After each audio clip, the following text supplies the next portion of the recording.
Hi hello నమస్తే. ఈరోజు మన మినీ విలాగ్లో మనం తిరువలాంగాడులో ఉన్న నటరాజస్వామి టెంపుల్కి అయితే వెళ్తున్నాము. రండి. తిరువలాంగాడులో ఉన్న ఈ వడారణ్యేశ్వర టెంపుల్ వచ్చి మన నటరాజస్వామి వారు తానే స్వయంగా నృత్యం చేసిన 5 ముఖ్య ఆలయాలలో ఇది మొదటిది అనమాట.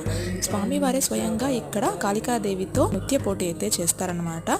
ఈ ఆలయంలో ఉన్న స్వామివారిని రతిన సభాపతీశ్వరర్ అని అంటారు. అలాగే అమ్మవారిని శివగామ సుందరిగా పూజిస్తారు. ఈశ్వరుడు నటరాజస్వామిగా నృత్యం చేసిన 5 ఆలయాలంటే పచ్చ సభల్లో ఇది మొదటిది అనమాట. తిరువలాంగాడులో ఉన్న ఈ రత్న సభ. మిగిలిన 4 సభలు ఏవని చూసుకున్నామంటే చిదంబరంలో ఉన్న నటరాజస్వామి ఆలయంలో ఉన్న కనక సభ, మదురైలోని రజిత సభ, మరియు తిరునల్వేలిలో ఉన్న తమిర సభ, తిరుకుట్రాలంలో ఉన్న చిత్తిర సభ. ఇంకా ఈ ఆలయం 276 పాదపట్రసాలలో ఒకటిగా చెప్పుకోవచ్చు.